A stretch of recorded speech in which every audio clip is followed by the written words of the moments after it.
My boys, Steve Kerr habla sobre el incidente, el puñetazo de Draymond Green sobre Jordan Poole y cómo afectó este momento a aquella temporada para Golden State Warriors. Tom Thibodeau, New York Knicks tienen un plan para desarrollar y para sustituir a Isaiah Hartenstein, un jugador que se ha ido a Oklahoma City Thunder. Tenemos que hablar de la polémica que ha habido con la filtrada de la City Edition para la próxima temporada. Se han filtrado esas camisetas en Twitter, ya se pueden ver, y a la gente no les ha gustado. Nike muy criticado. Caitlin Clark habla sobre su posible rival en la WNBA de cara a playoffs y ojito con las declaraciones de Udonis Haslem, que ha revelado que en Navidad aquellos Miami Heat de LeBron, Wade y Bosh en Navidad se fueron a un street club para mantener junto al equipo.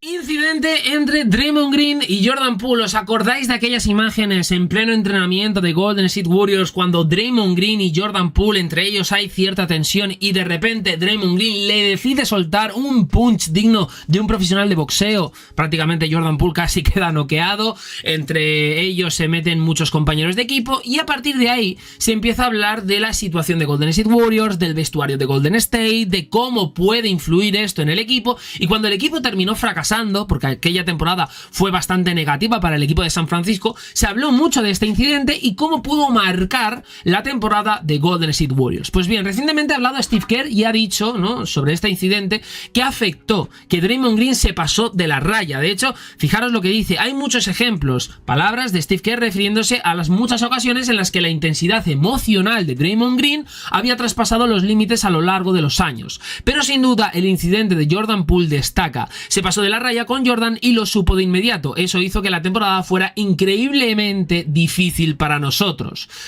Pensar lo que se dijo en aquel momento de que al final Golden State Warriors y la mala temporada que había tenido, todo venía marcado por el incidente de ese puñetazo de Draymond Green sobre Jordan Poole. También tener en cuenta que Jordan Poole al final ha terminado como ha terminado, es decir, a Draymond se le renueva, Jordan Poole parece que siempre se ha mantenido una tensión entre ambos jugadores, pero ahora Poole es un jugador que está en Washington Wizards y realmente es un jugador que ha tenido ciertas polémicas por no atender en un tiempo muerto a su entrenador de turno, o por ejemplo lo que se dijo en su última temporada con Golden State Warriors, cuando Golden State estaba perdiendo la serie contra Los Ángeles Lakers en playoffs. Recordar lo que se decía, que Jordan Poole estaba en el vestuario, que iba a su bola, que no escuchaba a nadie, que mientras todo el mundo estaba fastidiado por la derrota, Jordan Poole es como que la cosa no iba con él porque ponía música, etcétera, etcétera, y al final son cosas que han terminado como, pues, ¿dónde han terminado? Traspasando a Jordan Poole, etcétera, etcétera. También se llegó a decir que Jordan Poole cambió su manera de ser, cambió después de firmar ese contrato que terminó firmando con la franquicia de San Francisco. Entonces me imagino que todo afecta y yo creo también que, a ver, Draymond Green no vamos a descubrir nada nuevo. Que ha pasado límites, los ha pasado en cancha, imaginaros, ¿no? Fuera de ella, en el sentido de los entrenos, etcétera, etcétera. Es un jugador intenso, un jugador que muchas veces no ha controlado su temperamento, ¿no? Su enfado, como queráis decirlo. Por ejemplo, acordaros de la llave que le hace, ¿no? Aquel mataleón que le aplica a Rudy Gobert, pero bueno, esta es la confirmación, con las palabras de Steve Kerr, es la confirmación de que es un incidente que marcó a Golden State Warriors, posiblemente también que marcó el proyecto, porque Jordan Poole ya no está y era uno de los jugadores llamados a liderar al equipo de cara al futuro, y hoy por hoy, pues bueno, Golden State tiene lo que tiene, no tiene a Klay Thompson, no tiene a Jordan Poole, el equipo ha cambiado con respecto al último anillo que ganaron contra Boston Celtics, siguen teniendo a Draymond y a Stephen Curry, pero obviamente tienen que rodear mejor al equipo si quieren volver a pelear por un anillo, esta es la realidad. El plan de los Knicks para suplir la ausencia de Isaiah Hartenstein. Los New York Knicks han formado un equipazo, tienen a los 4 de Villanova, Jalen Brunson, Donte DiVincenzo, Josh Hart y por último Michael Bridges, que le han obtenido desde Brooklyn Nets, pero han perdido a Isaiah Hartenstein. Pensar que Isaiah ha sido un jugador muy importante, sobre todo porque se encargó de suplir y de cubrir sobre todo esa ausencia de Mitchell Robinson, y los Knicks con Nobi Anunoby también en el equipo, recordarlo, están enfocados en intentar ir a por el anillo, ser rivales, por ejemplo, de Boston Celtics, desbancarles del reinado de la conferencia este y, pues bueno, convertirse en los nuevos reyes del este y quién sabe también sí de la NBA. Pero pensar que OG Anunoby recibió un contrato de nivel máximo, Jalen Brunson también aceptó una extensión de contrato un poquito más pequeña. Recordar que perdonó muchos millones, sobre todo para dar flexibilidad a los Knicks y que estos pudieran reforzar aún mejor el equipo, con más piezas, con más potencial. Se habla de una posible salida de Jalen Brunson, pero bueno, pensar que Isaiah Hartenstein ahora mismo ya no es jugador de los New York Knicks y forma parte del equipo de Oklahoma City Thunder, con Gilgeous-Alexander, Lawrence Dort, Chet Holmgren, etcétera, etcétera. Ha firmado un contrato de $87 millones y 3 años. Entonces, en esta entrevista de NBA.com tenéis donde habla absolutamente de todo Thibodeau, pero aquí hay una parte donde habla de Isaiah Hartenstein. Aquí lo veis, we lost Hartenstein, etcétera, etcétera. ¿Y qué dice? ¿Qué habla? ¿Cuál es el plan de los New York Knicks? Pues bueno, los Knicks sin Hartenstein tienen serias preguntas que responder en su frontcourt. Robinson es un center de impacto, pero es cierto que han pasado los años y como que no llega a cumplir esas expectativas que todo el mundo veía en él cuando irrumpió en la NBA. No estoy diciendo que sea el nuevo Shaquille O'Neal, pero es como que se ha quedado un poco estancado. Entonces, reemplazar a Isaiah Hartenstein no será ni mucho menos fácil, por lo que Tom Thibodeau reconoce el desafío que se avecina. Tienen buenos reboteadores, pero claro, ha sido un jugador capital, ha sido un jugador importante y el head coach de los Knicks lo tiene claro. Por lo tanto, dice esto: pasamos por eso el año pasado, comenzamos la temporada con Mitchell como titular y tuvo un comienzo espectacular. Palabras de Thibodeau. Cuando salió, Jericho Sims fue titular inicialmente, luego se lesionó, luego entró Isaiah e hizo lo que hizo, pero cuando se lesionó entró Precious Achiuwa junto con Taj Gibson, así que rotamos a los jugadores en esa posición durante todo el año. Con respecto a Julius Randle y su papel con los Knicks, Thibodeau ha mencionado que es posible que el jugador All-Star tenga tiempo en la posición de center en algunas alineaciones más pequeñas, tipo small ball, diciendo probablemente tendremos que hacerlo por comité, analizaremos algunas cosas diferentes porque tenemos versatilidad. Podríamos ver a Julius más en la posición de 5, no quiero hacer eso por largos periodos, podría pasar factura, pero si lo hacemos por 10 o 15 minutos, creo que puedo hacerlo bien. También crearía muchas ventajas ofensivas. Veremos a ver, en principio sería el plan de Thibodeau para suplir la ausencia de Isaiah Hartenstein. Fijaros al final qué cosas tiene la vida. Thibodeau hablando de rotaciones, con lo que ha sido Thibodeau en Chicago Bulls, en Minnesota, etcétera, etcétera. Pero hablando de rotaciones, y no descartéis un small ball de los New York Knicks con Julius Randle como pivot. Revelación de las camisetas de la City Edition para la próxima temporada. Aquí tenéis algunas de esas camisetas. Tenemos la de Boston Celtics, Atlanta, Brooklyn, Charlotte, por ejemplo Detroit, Indiana, Chicago. Tenemos aquí la de Dallas Mavericks, la de Lakers, Memphis roja. Esta me suena porque ya más o menos la han llevado en alguna que otra ocasión, o por lo menos muy similar. Houston Rockets, Clippers. Luego tenemos aquí por ejemplo la de Miami, Toronto y Orlando para mí son las mejores con enorme diferencia. La de Sixers es una muy similar que ya han llevado, la de los Knicks más o menos igual, y ya por último esta de Utah que recrea aquella camiseta de los 90 con Stockton, con por ejemplo Karl Malone, Sacramento, Detroit, Pelicans, Oklahoma, San Antonio, etcétera, etcétera. Y esta creo de San Antonio que ya un diseño muy similar la han llevado. ¿Qué es lo que ha pasado? Se han filtrado las camisetas y a la gente no les ha gustado en absoluto.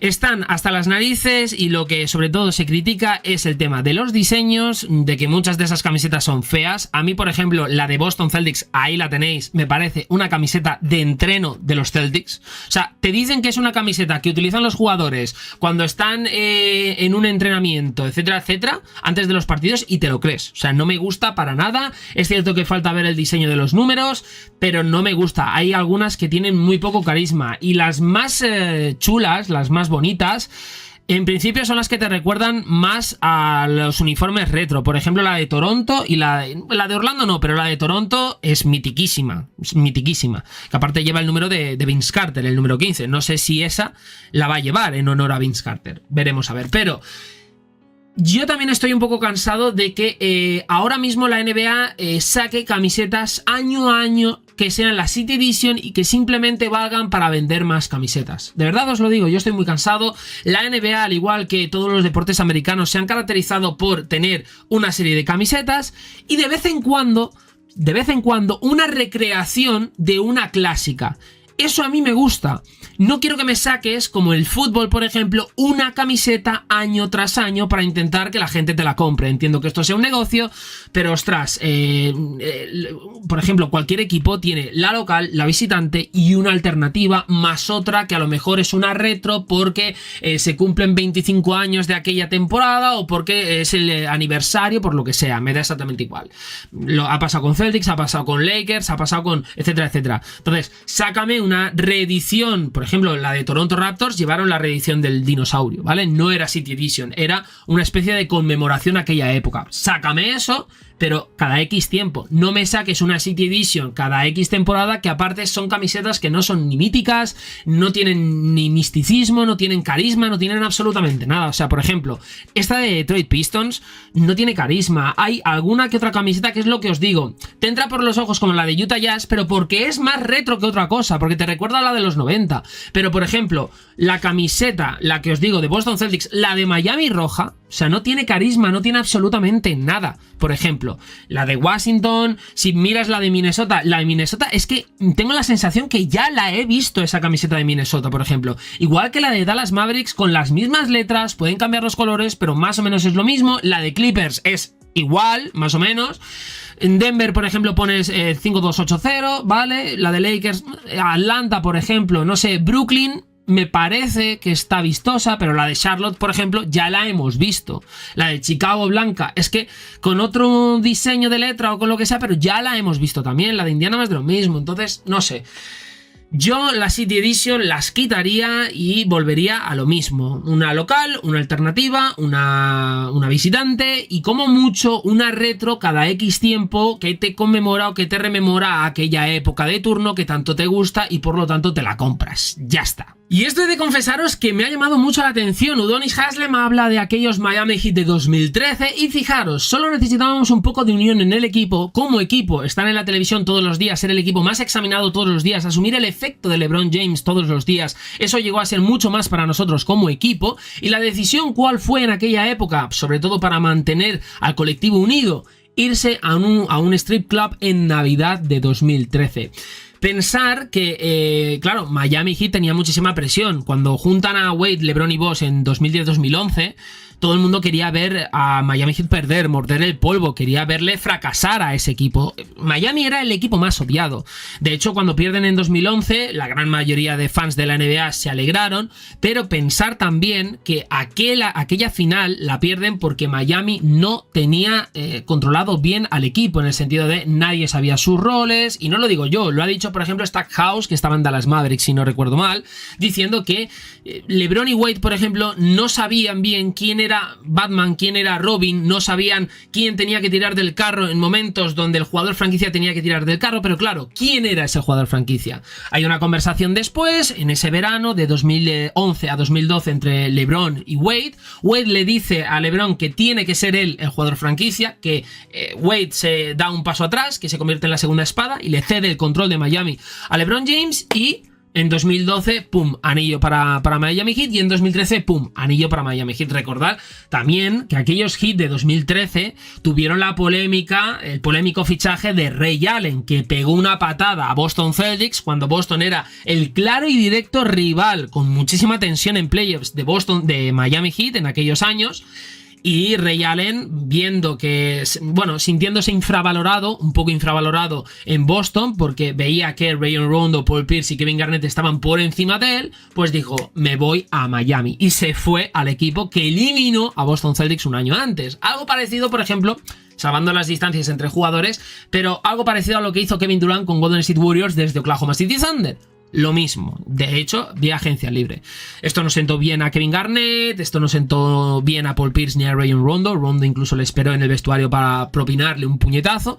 Pero bueno, el resto es historia. Ganaron un anillo los Miami Heat de 2013 y de hecho lo ganaron en parte gracias a ese triple, que para mí es el mejor triple de la historia, anotado por Ray Allen. Y ya para terminar vamos con la WNBA. Recientemente Caitlin Clark ha sido entrevistada. Ya sabéis que esta jugadora es considerada la mejor rookie de la historia de la liga, una de las mejores jugadoras de toda la WNBA. WNBA e Indiana Fever ha disfrutado de su mejor temporada en años como resultado del juego de esta fenómeno que es absolutamente increíble. Entonces, la pregunta que todos tienen en mente y que todos querían hacerle a Caitlin Clark es primera ronda, Indiana Fever, ¿contra quién quiere enfrentarse esta jugadora? Y pues bueno, Clark no parece tener ningún equipo en particular en mente, no tiene preferencias y dijo: no tengo ninguna preferencia, creo que sería una locura, simplemente creo que donde quiera que vayamos nos preparamos exactamente de la misma manera que nos prepararíamos para cualquier otra persona. Obviamente hay un poco más en juego, pero básicamente será algo nuevo para cada persona de nuestra franquicia, menos algunos jugadores y obviamente tal vez algunos entrenadores, así que creo que simplemente seguiremos preparándonos como lo hemos hecho.